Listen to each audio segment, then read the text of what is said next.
Squiz Kids acknowledges the traditional owners of the lands on which we podcast, the Turrbal and Kombumerri people. Squiz Kids! It's your daily news fix. Fun, free, fresh.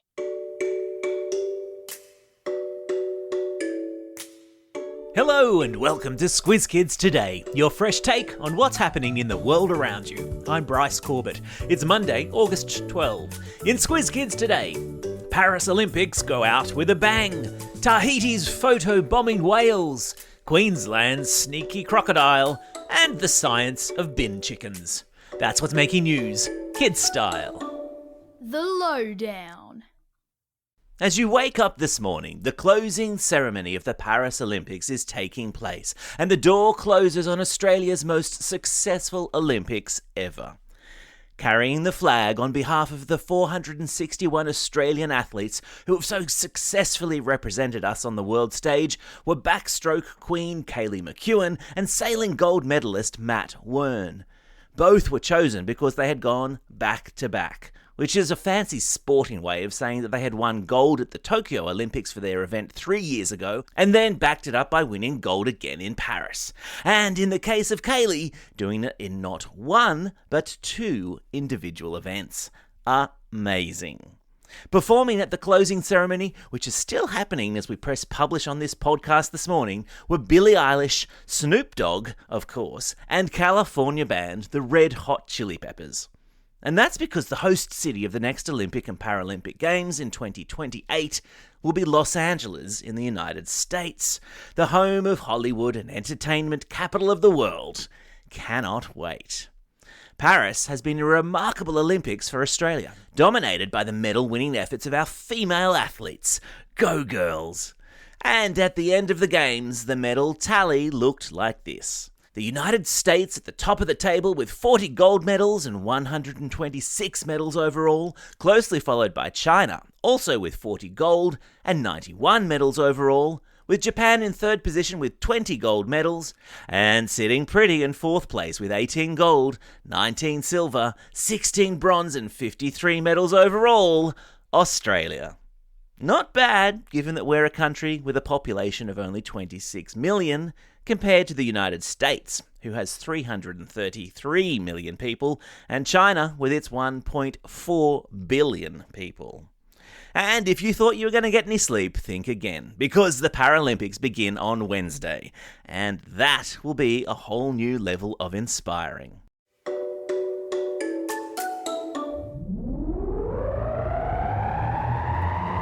Spin the globe. Each day we give the world globe a spin and find a news story from wherever it stops. And today it's a special Animals in Unexpected Places edition of Spin the Globe, starting with a photobombing whale in Tahiti. Clearly wanting to get a good view of the Olympic surfing semi-finals, a whale jumped up out of the water behind the competitors over the weekend and was captured mid-air by photographers. It's spectacular stuff, and I've stuck a link to it in today's episode notes. Moving right along, and a groundhog has had to be rescued in the United States after becoming stuck inside a claw machine at a putt-putt mini-golf course. You know those machines that are full of stuffed animals, and you put your money in and you maneuver a metal claw to try and pull one of the stuffed animals out? Yep. The groundhog had somehow crawled its way into that machine and had to be pulled out by a park ranger. I'm getting Caddyshack vibes just thinking about it, and that, my friends, is a reference that will only make sense to the over 40s among you. And yes, I've stuck a link to the groundhog inside the claw machine, a photograph thereof, in today's episode notes. You're very welcome. Weird science. If you live in any of the eastern or southern states of Australia, you'll be familiar with the ibis, the white-feathered, skinny-legged, long-beaked, bald-headed bird that stalks every picnic and hovers by every bin.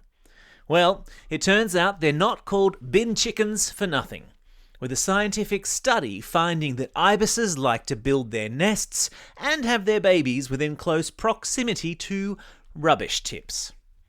Researchers at the University of the Sunshine Coast in Queensland spent months studying the habitats of ibises and their behaviours, and concluded that they like to establish colonies where several hundred birds can nest and breed close to rubbish tips from which they scavenge food. And the report recommends that planning measures should be introduced to discourage the birds from nesting close to people's homes. Because, as anyone who's ever been near to or lives next to an ibis colony will know, they are very noisy and very, very stinky. Ew. Animal Kingdom. He's been dubbed the Houdini of Hughenden, and thanks to him, the residents of Hughenden, smack bang in the middle of dinosaur country in mid-west Queensland, are thinking twice about dipping their toes into the local lake. I'm talking about a freshwater crocodile, people, which has mysteriously taken up residence in the local man-made lake, which is a popular swimming spot in summer. Locals have called him Houdini, which was the name of a very famous escape artist from way back when. And they've called him that because the crocodile has managed to escape capture now on several occasions. The local council thought that the freezing winter temperatures over the past couple of months might have done him in, but no, he was spotted again last week, with councillors in Hughenden now calling for help to locate and remove him. Don't mind me, I'll just be over here scratching Hughenden Lake off my list of must-swim destinations for this summer.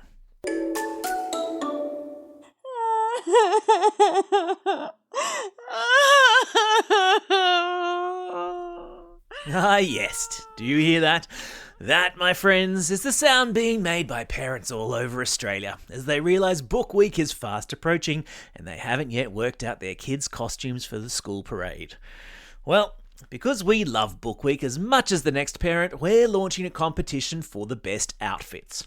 All you have to do is take a photo of your Book Week outfit and upload it to your mum or dad's Instagram account with the hashtag SquizKids or by tagging us at SquizKids. And we'll reshare them. Thanks to our friends at Allen and Unwin, we've got some super cool book packs to give away to the best outfits. And yes, teachers, we've got a prize for the best dressed teacher too. And a heads up, Book Week starts on Monday, August 19. But we're taking entries now until the end of the big event. So don't just sit there, get glue gunning already. And a big thanks to some of the entries that have already come in, including to the student who recreated the house and balloon scene from the Pixar movie Up. Though I have to say I'm a little bit worried your balloons are going to deflate by the 19th. Godspeed to you. Time for the quiz. This is the part of the podcast where you get to test how well you've been listening. Question number 1. In the waters of which beautiful South Pacific islands did a whale photobomb Olympic surfing event this week? It was, of course, off the waters of Tahiti. Wouldn't we like to be there right now? Question number 2. Which city in the United States will host the 2028 Summer Olympics and Paralympics? Yeah, that's right. They'll be hosted in Los Angeles. Question number 3. What is the cheeky, popular nickname for the ibis? Well done if you said bin chicken.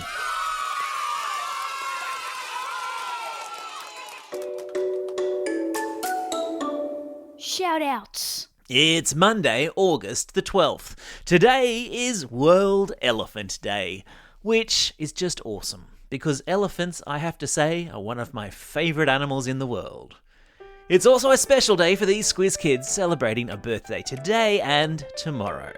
Fletcher from Yass, Alexi from Bundaberg, Harry from West Albury, Flynn from Abbotsford, Tilly from Riddles Creek, Owen from Woongarra, Arthur from Cairns, Sophie from Essendon, Vivi from Stafford, Sonvi from Leppington, Marley from Moranbah, Jaden from Waterloo, and Oliver from Black Forest. And belated birthday shout-outs go to Lucy from Kangaroo Lake, Liam from Epping, Jerome from Queensland, Silas, who's listening all the way over there in San Diego in the United States. A big hello to you.